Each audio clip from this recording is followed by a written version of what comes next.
Welcome in episode 101 of What's Right with Nick Wright, the podcast and YouTube show. We are not on television today, so this is the only place you can get my live sports opinions today. Gambling show tomorrow, back on TV with our regularly scheduled show on Monday. The reason we're not on TV is because of the World Cup, and here's the deal. I give my full effort and concentration to this show just like the TV show. However, I'm just going to show DeMonze my computer screen right now. And he can tell you, we are live on YouTube, which means this is taking place during the World Cup, during one of the most important matches of the World Cup, Croatia-Belgium. It's also taking place during Morocco-Canada. What a shameful appearance by the Canadians at this World Cup. They're already down 2-0 in that match. So here's my commitment to you. I will let you guys know if anything happens in Croatia-Belgium, and we're going to talk World Cup in about 15 minutes when these first matches are at halftime, because if you love the World Cup, you're probably watching it right now. Maybe you check in with us at halftime. Either way, I am as into it. I think, and when we get into it in about 15 minutes, we'll discuss it. I think I got DeMonze a little into it yesterday.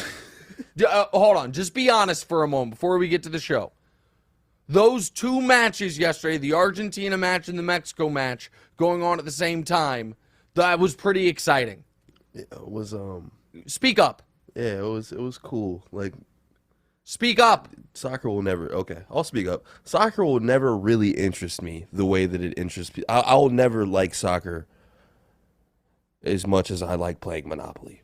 Oh my gosh, that's devastating. Even yesterday, when you were watching Mexico bend in those free kicks. How impressive that was? They were very impressive. Yeah. They were very impressive. But I just think the sport, like, a lot of the times it ends up 0-0. Oh, so what? You have to have bells. Why am I watching sports that can end in a tie? Okay, well, should be a fight to the death. Well, guess what? Starting this weekend, no more ties, because we'll be to the knockout round. Everyone needs to advance. Ask questions or haze DeMonze for not loving soccer in the chat. And I also, when we talk World Cup, I only want a little bit talk about the tournament. I really want to talk about some of the soccer fans' responses to talking about soccer. We'll do all that in a moment. Good. We'll do that in a moment. But first, as we always do, what's not on the show today. Here's what did not make the cut for today's show. Brady rumored to return to the Patriots, a story Kevin Wildes was on 6 weeks ago and people laughed at him. Shout out to my television partner, Wildes. Deshaun Watson returning from his suspension, and Giannis playing with a toy dinosaur mid-game. Giannis, after the latter incident, has to, remake his image a bit as wholesome Giannis, so he's literally playing with children's toys mid-game. All right, now, to the actual show, DeMonze, what are we starting with? All right, huge game for your Chiefs this weekend against the scorching hot Bengals. Yep. Cincy has had the Chiefs' number, beating them twice in the last year. Kansas City is getting a lot of respect. They are road favorites in Cincinnati. Mm-hmm. But do you think that they can finally figure out how to stop one of the best quarterbacks in the NFL? Okay. Joe Burrow? So this is a massive game. To me, this is a bigger game for the Chiefs than the Bills game was, because the Bengals are the only team that can argue they can hold over the Chiefs. Now, those two games last year were odd in this regard. The Chiefs dominated the first half of both of them and then fell apart in the second half. The first one could have been kind of chalked up to the Chiefs had righted the ship. The Bengals at that point in time weren't even necessarily a playoff team. Chiefs kind of overlooked them, and then Chase went crazy in the second half. The second one was for a chance to go to the damn Super Bowl. And Mahomes short-circuited after messing up. If you guys remember, the Chiefs are up 21-3. They're at the goal line. They can kick a field goal going to the half 24-3. They decide to run one more play. Mahomes makes a mistake and throws short of the end zone. They don't get a field goal. And then immediately Patrick played the one bad playoff half of his career. It's the only, he's lost 3 times in the playoffs. One of them was an unbelievable game his first season in overtime at home in the AFC Championship game against Brady. One of them was the Super Bowl, where he was hit more times than any player has ever been hit, any quarterback, in a playoff game in recorded NFL history. played. His numbers weren't great in the Super Bowl, but nobody watched that game and thought he played poorly. And then the AFC Championship game where he was perfect for a half of football. And by the way, I would have won so many thousands of dollars in that game because I thought the Chiefs were an awful matchup for Cincinnati. If you remember, Cincinnati had escaped against the Raiders and then escaped against the Titans thanks to Ryan Tannehill repeatedly throwing picks. The Chiefs, meanwhile, had come off annihilating the Steelers, the unbelievable game against the Bills, and I bet the Chiefs on an adjusted line of minus 21.5. And they were up 21-3 at halftime, and then the whole thing fell apart. So, do I think the Chiefs have an answer for Jamar Chase, who I expect to be back this week, or they expect to be back this week? An answer, no. But do I think that this improved defense will make sure he doesn't crucify them? Yes. More importantly, do I think the Bengals have an answer for Travis Kelce and this diverse receiving core now that Chidobe Awuzie is out? I do not. Do I think the Chiefs have shown the ability in games they take seriously to come out fast and strong, beat the crap out of Tampa, beat the crap out of San Francisco? The Bills got them, but the Chiefs beat the crap out of them for a half, and they didn't play well at the very end of the first half when Allen went 99 yards. I give them credit for that. This is a game that will have the Chiefs' full attention. It's wildly important for the Chiefs' ability to get the bye. Mahomes has never lost 3 in a row to anybody. I think Brady's the only person ever beat him 2 in a row. I like Kansas City's chances of moving the football. I like Kansas City's chances of getting to Joe Burrow some. Chris Jones quietly is having a Defensive Player of the Year caliber season. I love it'll be in our picks tomorrow. I love the Chiefs minus the 2. This is a statement game for Kansas City because Cincinnati beat them twice last year and knocked them out of the playoffs. Next. Oh, we got a poll? Yeah. Do the Bengals get a third straight win over the Chiefs? 61% of you are correct. 39% of you said yes. Next. All right. The Dolphins and the 49ers both hold a spot directly under your Chiefs in your tiers. Yeah. This week, they face off. The 49ers have one of the best defenses in football, but haven't played an elite offense like Miami yet. This feels like a statement game for the Super Bowl contenders. Who makes the statement? All right. I know you don't write the questions. You tweak them. Yeah. So I don't know which one of our idiot producers wrote the Niners haven't played an elite offense like Miami yet. Oh, they because did I do believe they played Patrick Mahomes and the Chiefs of Kansas City, and the Chiefs scored 44 on them. I do think that happened. By the way, the Niners... How long ago was that game? Was it 2 months ago? It was it was a month ago because the Niners, it was the first week they had McCaffrey. So, I don't know, 4 games ago? It was October 23rd, so 5 weeks ago? Give me a break. Give me a break with that nonsense commentary. Haven't played an offense like the Dolphins. They played the Chiefs, and they got crushed by them. Okay, let me set that aside. I am so upset that this game didn't get flexed to Sunday Night Football. This game is on at the same time as Chiefs-Bengals. So you have Niners-Dolphins at 4:05 and Chiefs-Bengals at 4:25. And Sunday Night Football is Colts-Cowboys, which is fine, but it's just such a bummer. Now, I'm sure NBC or CBS protected, because you can prevent some games from being flexed. I'm sure CBS was like, no, Chiefs-Bengals is our game. We're not letting you have it. But Fox couldn't protect Dolphins-Niners and wouldn't have. So that could be the Sunday night game. Instead, it's not. These two games are on at the same time. That's a bit of a bummer for me. But set that aside. I do like the Niners in this spot. And this is a game where if I am Miami, I'm holding my breath the whole time. Because as excellent as Tua has been all year, he's a smaller guy. And because of those concussions early in the year, if he were to get another one, I think he's done for the season. Okay? And I think the Niners are going to be hitting the bleep out of him. throughout this game. I like the under in this game. I don't think the Niners are going to be explosive offensively, but it should be noted what the Niners have done since getting McCaffrey. I'll give you the full results. So now, the first game with McCaffrey was against the Chiefs. He didn't have full week of practice, whatever. They still scored some points, but the defense allowed 44. Since that game, what the Niners have done, they played the Rams. They won 31-14. Yes, the Rams stink. The Rams scored 0 second-half points. Then they played the Chargers. They won 22-16. The Chargers scored 0 second-half points. Then they played they played the Cardinals. The Cardinals, they blew them out 38-10. The Cardinals scored 0 second-half points. Then they played the Saints. They shut the Saints out the whole game.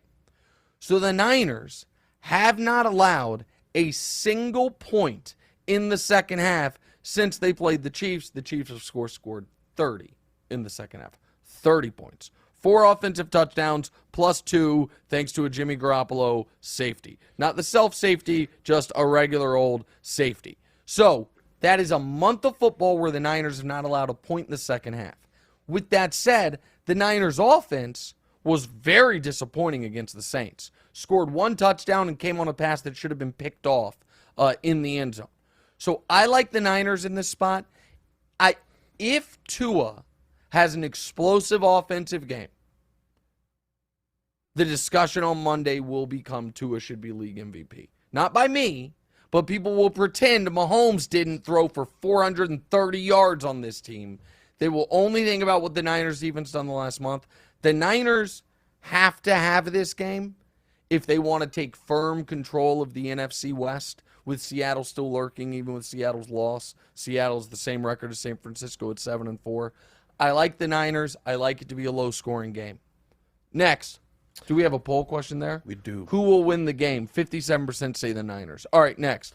All right, the Bills are looking for their first division win of the season in Foxborough tonight. Yeah. After being an early season juggernaut, the team has looked pretty shaky since Josh Allen injured his little elbow. New England is coming off Mac Jones' best game of his life, and they're only a game out of the playoffs. But even you have to love Josh Allen against the crappy New England Patriots, right? No, I mean, I like the Patriots plus the points tonight. I also am going to tell you guys a shocking stat. So I'm just going to show it to you, DeMonze. This is since week 7. So weeks 1 through 6, Josh Allen was 17 touchdowns, 4 picks, a 109 rating, had beaten the Chiefs, all that stuff. Since then,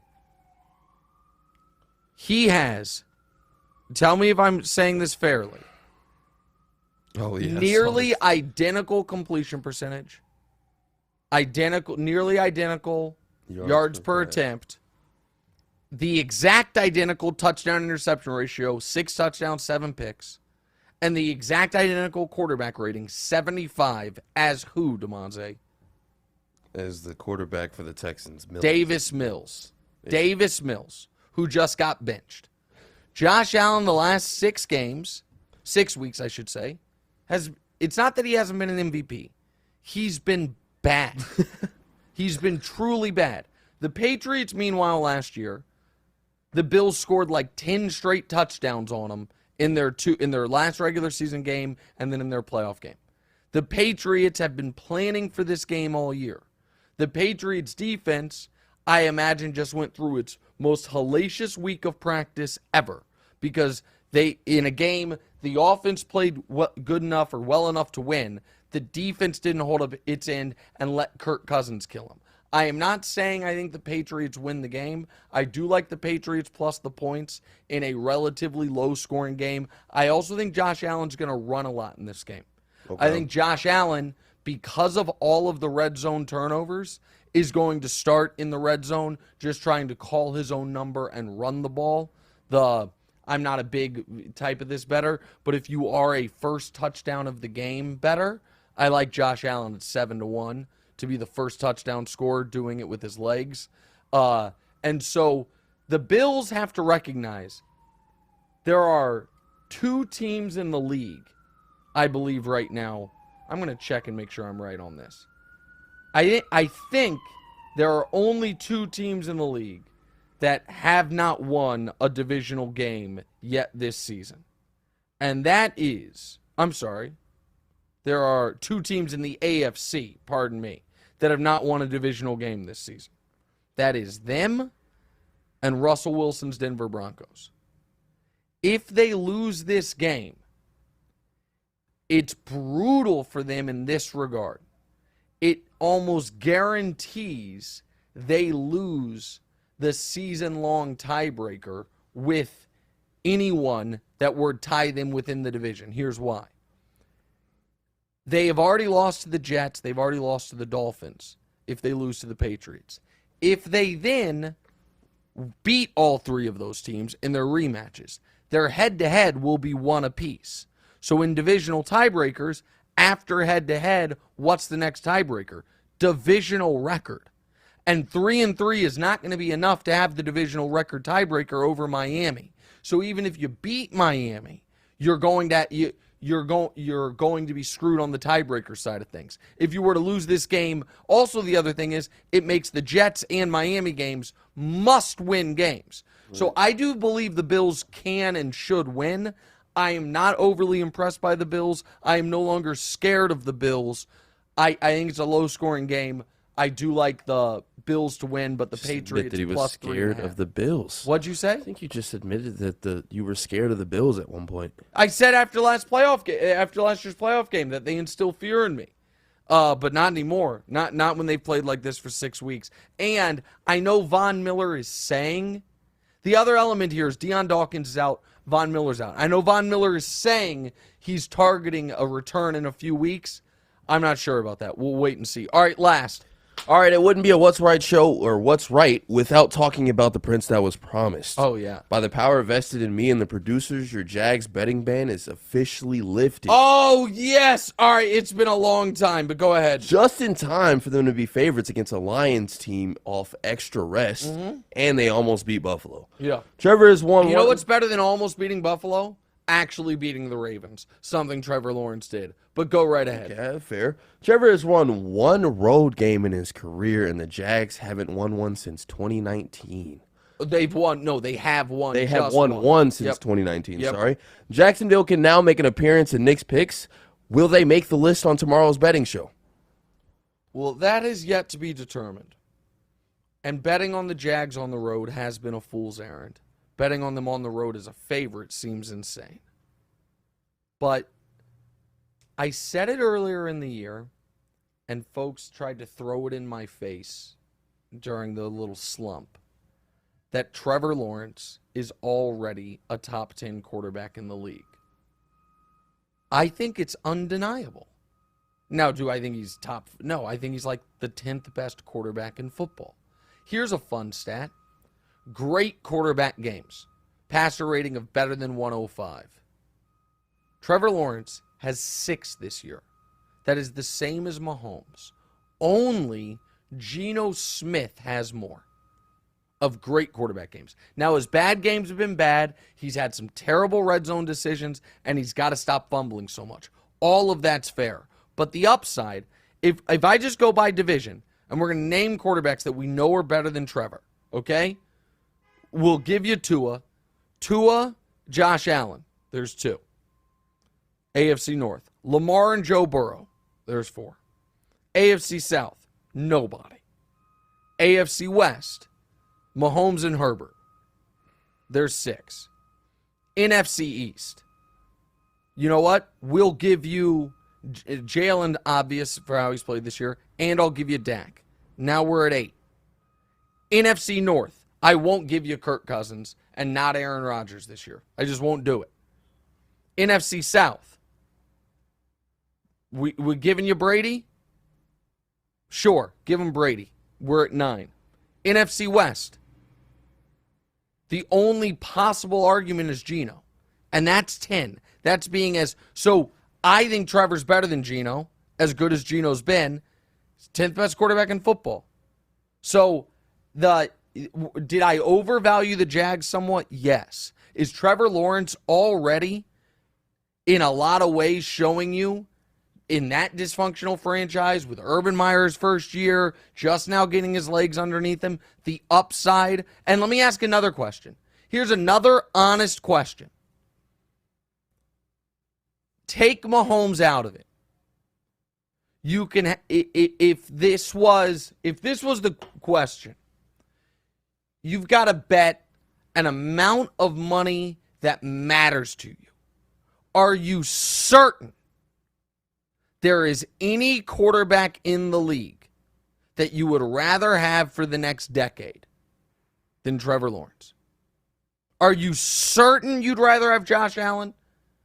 Maybe, but the valleys are quite low and concerning.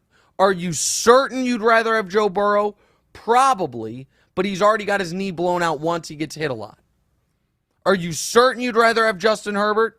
I'd like to see Justin Herbert play in a big game before I'm certain of it. Now, are those guys better bets right now than Trevor Lawrence? Sure. But the only guy in the league that you are dead certain will be better than this guy for the next decade is Patrick Mahomes. He's the only one. And that's why he's the prince that was promised. You saying that Trevor Lawrence was better than Geno Smith was definitely racially motivated. Okay, you can't say that. Oh, I can't? You can't say that. We're live on YouTube. You can't say that. Hey, man. It is clearly not racially motivated, and I have been Geno's one of his biggest national media supporters. The biggest has been Steven Ruiz. I like Geno. But Trevor is a decade younger and clearly higher upside. If I had the ability to turn your microphone off, I would turn your microphone off. We're at halftime of the World Cup games. We do a little FIFA forecast next. What's right?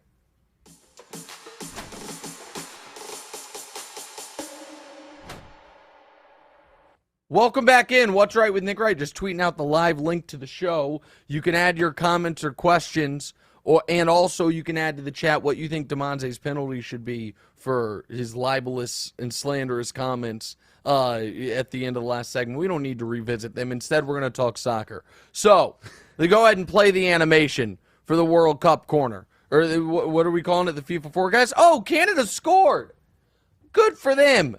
Canada after their shameful World Cup. Oh, well, they didn't really score. It was a Moroccan own goal. All right, DeMonte, set us up for this, and then, go ahead and set it up, and then I'll get into it. All right, in a winner-go-home game, the U.S. men knocked Iran out of the World Cup. By the way, I'm not trying to be a jerk here. Iran, and it's only because some of the Iranian journalists and players have been upset that people have been mispronouncing it. So, Iran, go ahead. Iran. Yep. They play the Netherlands Saturday. Yep. After his injury, Christian Pulisic. Oh, you nailed it! May not play. He's going to play. Go ahead. Do you think that they can win and move on to the quarterfinal for the first time since 2002? Yep. And is the future of U.S. soccer brighter than ever regardless? Okay, so I actually only want to spend a couple minutes on the U.S. part of this because the rest of the tournament has been so interesting. But let me say, so here's the deal with the Netherlands, all right? Much like the U.S., the Netherlands didn't qualify for the last World Cup. Unlike the U.S., the Netherlands in the two previous World Cups made a semi-appearance and a final appearance. So they finished second and then third or fourth in the 2010 and 2014 World Cups, but they didn't make it in 2018. So the guys you remember from the amazing 2014 team, not you remember, soccer fans, Van Persie and Robin, those guys are gone, okay? But they still have one of the best defenders in the entire world in Virgil van Dijk. He is going to tower over all of the United States attacking players. He's 6'4". He's one of the best defenders in the world, and the U.S. has basically thrown away all their corner kicks and set pieces. They don't have anyone to get a damn head on the ball. And with Virgil van Dijk back there, I don't like their chances on those spots. Another thing about the Netherlands. They have not lost in almost 18 months. They are 13-0-5. 13 wins, 0 losses, 5 draws in their last 18 matches on the international level, okay? So it is a very, very difficult spot. However, the United States played a team that most people believe is not far better, but better than the Netherlands and England and held them scoreless. 0-0 draw. The U.S. has to capture its offensive attacking play from the first half against Iran and pair that for a full 90 minutes with the defense it exhibited against England, and then they have a real chance. And if they win, I believe it will be the best moment in the history of the United States, of U.S. soccer. 1930, the U.S. technically made the semifinals of the first World Cup ever, but that's nonsense. There was only 13 teams in it, and then when we got to the semis, they lost 6-1, okay? The next year, the next World Cup, 1934, they lost 7-1 in the knockout. They lost 7-1, finished dead last in the tournament. They then didn't make the World Cup forever. They have now qualified for 7 of the last 8. They have only once ever been past this round, the round of 16, the one they played. One time, it was in 2002. They beat Mexico in the round of 16, 2-0. They then lost in the quarterfinals. I think this would be the best moment in United States soccer history. The reason it would be potentially that the future's the brightest is we have the 3rd youngest team in the entire tournament.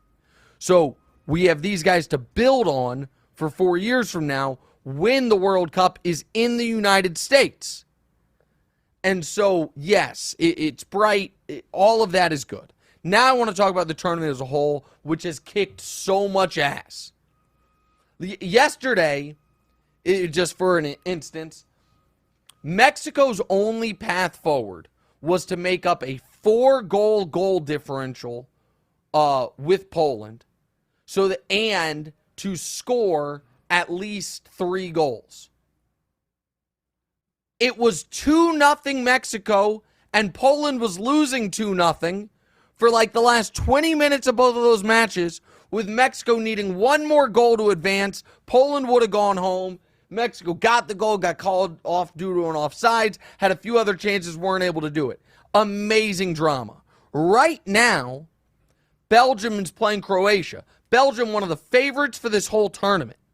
If they don't win this game, they're done. They're going home, assuming that it is not quite that cut and dry, because if Morocco were to somehow lose to Canada, then Belgium could theoretically move on with a draw, but that Morocco's not going to lose to Canada. So Belgium, one of the favorites for the tournament, now is about 45 minutes for their lives. We've already seen Denmark, not one of the favorites, but a team no one thought was going to go home after the group phase, go home because Australia moves on. So it's already been unbelievable drama. Argentina going from the brink, losing its first match, to not only qualifying for the round of 16, but winning its group. And I don't have to give you the full breakdown of the whole World Cup so far. As far as from drama and interest, to me it's been as fun of any World Cup of my lifetime. Also, France looks like they might be on another level of everybody. Brazil, I have a large financial investment in Brazil winning this whole thing. And I'm saying this now on the pod. If Brazil wins the World Cup, I am taking all the money I will win on Brazil winning the World Cup and using it to go to Brazil after the Super Bowl. It will. I've never been there. I didn't want to go there when Bolsonaro was president because it seems so scary. Is that where Mardi Gras is? Well, Carnival, No. sure. Mardi Gras is in New Orleans, isn't it? Yeah, but it's the same. So, and yeah, I would be. The time that I have off from work is right around the time of the end of Carnival in Brazil. I will go to it with the money I win on Brazil winning it. Might go either way. I also gave out a couple World Cup gambling picks. There was the one 5-team qualifier parlay that was like 9-1. That one didn't hit because Mexico didn't get through. The other big bet I told you guys was Brazil and Argentina both to win their groups You get that at even money. Now, Brazil is not technically locked up its group, but with a draw in their match tomorrow, they would lock up their group, or even without the draw, as long as, what would they need to do?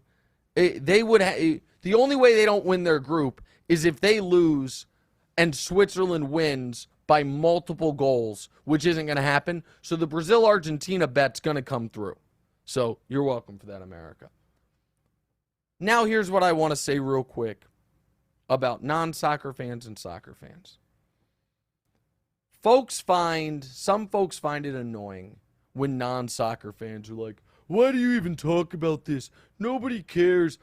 You know what? I'm not annoyed by that. I can ignore that. That's fine. Here is the fan that I can't stand. The soccer fan gatekeeper. The hipster. I like soccer when it's not the World Cup. What do you know? You shouldn't talk about this. You don't know any. What do you know about a false nine?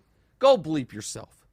Okay, first of all, the assumption that because folks in my business, some of us, are not regularly talking about something that we know nothing about it is ridiculous. That's first of all. There are a lot of things I know a lot about I don't talk about because the audience, I'm not doing the TV show for myself. I'm doing it for an audience. That's first of all. Second of all, stop being like the worst hipster music fans ever, which get mad when their band gets popular. Oh, I watched them when they were in a 70-person venue and the cover charge was a piece of popcorn, and now you like them because they're playing stadium. Yeah, people like cool, popular things. And the idea, but at least with like the hipster band fan, maybe they can take some real ownership of it. Guys, there's 8 billion people on the planet. More than 1 billion of them like soccer. You're not special. There's nothing unique. It's literally the most popular sport in the entire goddog world. So stop trying to patronize or talk down to people who maybe... Now, am I going to act like that the Premier League schedule to me is the same as an NFL Sunday where I'm watching Of course not. But I really, just like I love tennis. Am I watching the Indian Wells Open? I'm not. Do I do I care an immense amount about the Grand Slams? I do. Do I have a favorite La Liga team? No. But do I watch the Champions League? Do I have a favorite Premier League team? Yeah. And it's just so, some folks are supportive of it, and like, oh, Nick, it's so cool to see you talking soccer. And some folks, you just want to kick them in the shins. The soccer security. Yeah, like, if all of a sudden I try, you know what I mean? I was big on Frisbee golf. And we were like, hey, man, this is like our cool little clique. Maybe I'd get it.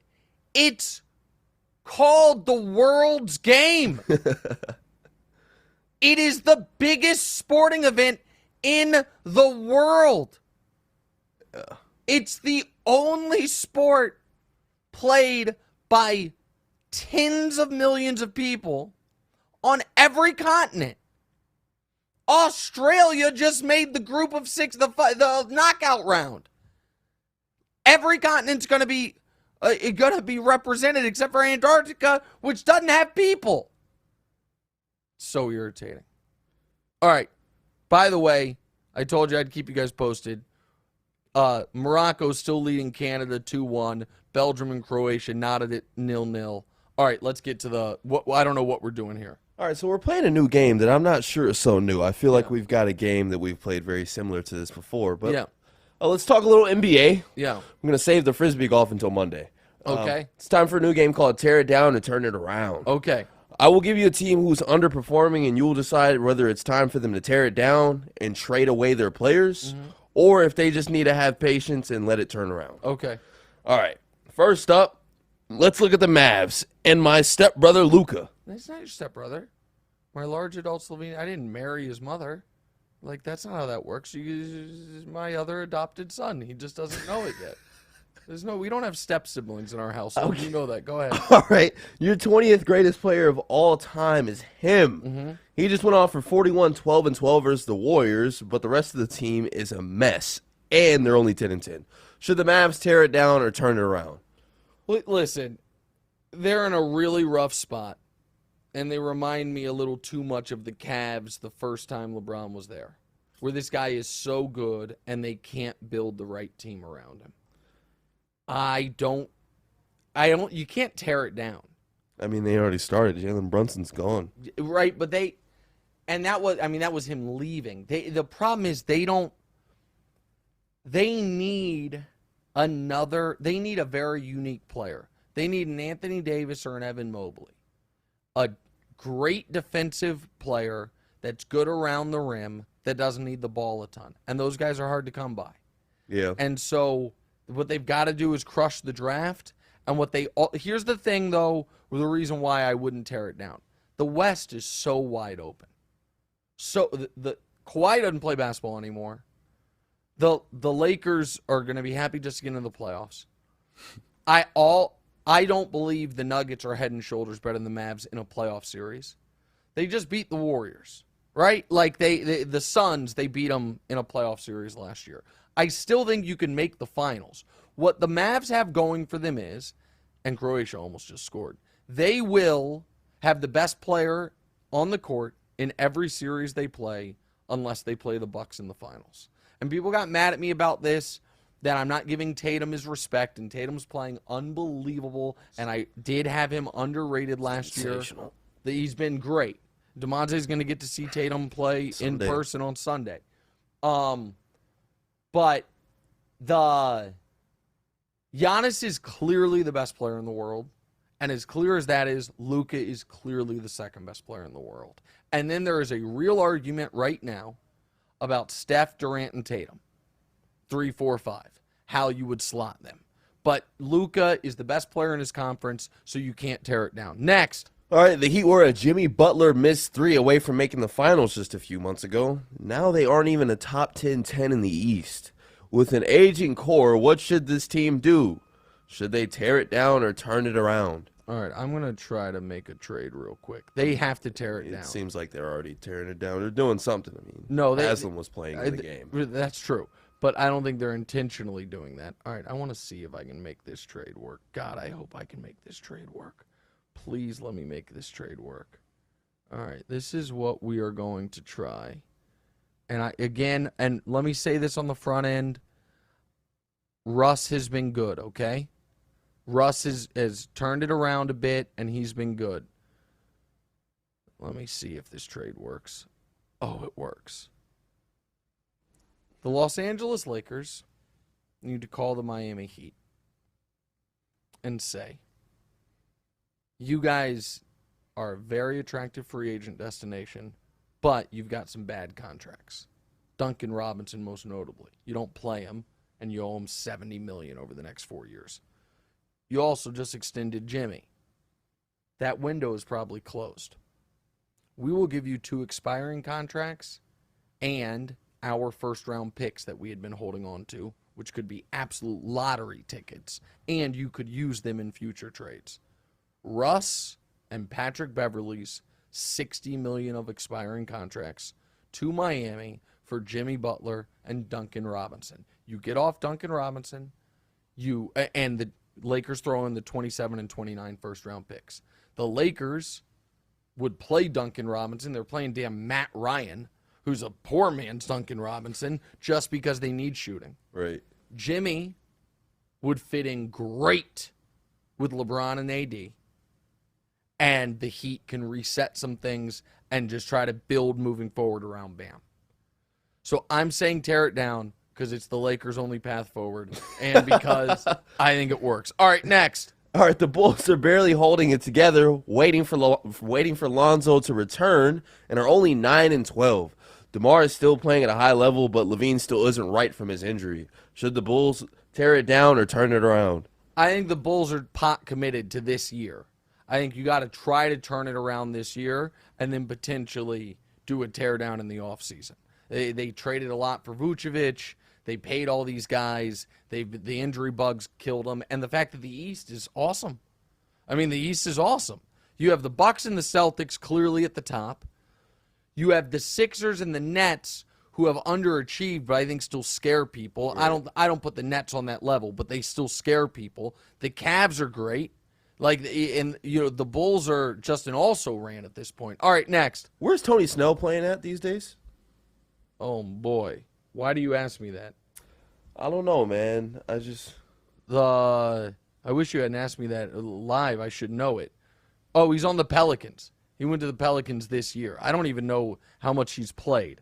Why did Tony Snell come up out of because nowhere? I knew he played for the Bulls. I was just hoping, Yeah, so Tony Snell shouldn't be. What? I just think Tony Snell brings bad juju to the teams. Okay, but he played for the Bulls 6 years ago, buddy. Sorry. Why are you asking me a Tony random. Snell I thought question? he was on the Bulls. I was about to say it's been 6 years.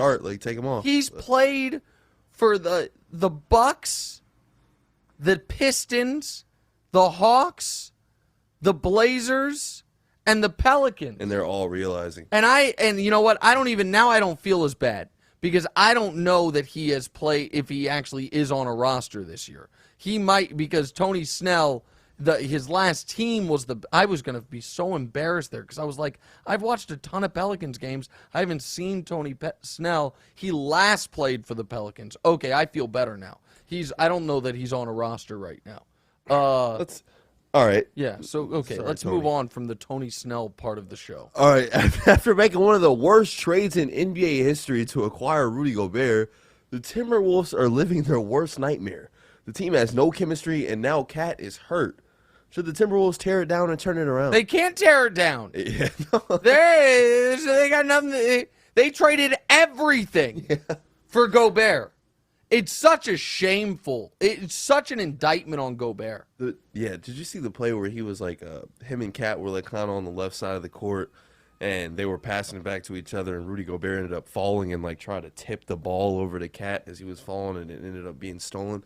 It just reminded me of a 5th grade girls basketball game. Okay, just all right. Was that bad? You didn't need to throw in the girls part. Just a 5th grade basketball game. I'm sorry. That's better. But no, you're fine. Don't worry about it. It's okay. Listen, everybody makes mistakes. We're live on TV. It was unintentional. I was pretty bad at basketball. Don't worry in 5th grade. Really bad. No, I'm not killing you, but you were really bad. You were going through an awkward growth spurt. You hadn't found yourself yet, and you always wore your shorts funny, your uniform looked weird. You had those stupid long legs, but then you ended up getting good. Stupid long legs. No, I didn't see that play. I was too busy watching Tony Snell tape. All right, next. All right, you knew it was coming sooner or later. The Lakers, baby. They really improved since we last discussed them to the 3rd worst team in the West. Maybe instead of trading Russ or AD, they should trade LeBron. Should the Lakers tear it down or turn it around? Okay, so first of all, I'm not going to kill you for this one because this has been a topic on a lot of television shows. Should the Lakers trade LeBron? They literally can't. This is maddening to me that my colleagues, the other networks, don't understand. I'm not saying you have to know the intricacies of the CBA in every single way. What's the taxpayer exemption mean and what's the apron, all these things. What you should know is that because of the date LeBron signed his extension, he is not eligible to be traded until the day on the calendar that happens to be one day after the trade deadline. He is so when you sign an extension, you can't be traded for X amount of days. LeBron, maybe intentionally, signed his extension on the date that makes it so the Lakers can't trade him until the trade deadline is passed. So he is untradeable this year. Now when it comes to Lakers, you are correct that they are the 3rd worst team in the West. However, another way to put it is this. They are 3 games out of the 6th seed. So they're the 3rd worst team in the West, but that's 8-12. Right now, the 6th seed is 11-9. And that's the Kings. And they are 2 games out of the play-in. AD is playing the best he's played in years. And as I told you guys would be the case, one of the sneaky problems with the Lakers early in the year was, yes, Russ was terrible until he started coming off the bench, and credit to him for being good since then. But LeBron pre-injury was the worst three-point shooter in basketball. He was shooting 24% from 3 on 7 a game. And the reason I was not concerned is because I told you guys LeBron's going to shoot 34%, 35% from 3 without ever really shooting 34 or 35%. He's going to shoot 25% and then he's going to shoot 40%. And he gets hot and gets cold. Since coming back from the injury, LeBron James from 3 is shooting 50% on 9 a game. So all of a sudden on the season, let me see what he is, because last night he was 6 of 8 from 3. And the Lakers, by the way, I mean, they had obviously a terrible loss to the Pacers, up 17 in the 4th quarter, just an unforgivable loss. So now all of a sudden LeBron on the season is shooting 33% from 3. So he got the average back up to a respectable number. The Lakers can't blow it up. You're not trading AD. Russ, if you would trade him, it's not to blow it up. It's to try to win right now, and LeBron's untradeable. We answer your questions as Croatia almost scores again. Next, What's Right?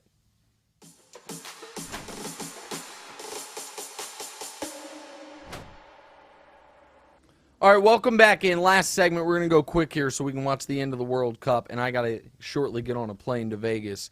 DeMonte, what are our fan questions? Marcos R. Shimizu's. Oh, no, Marcos R.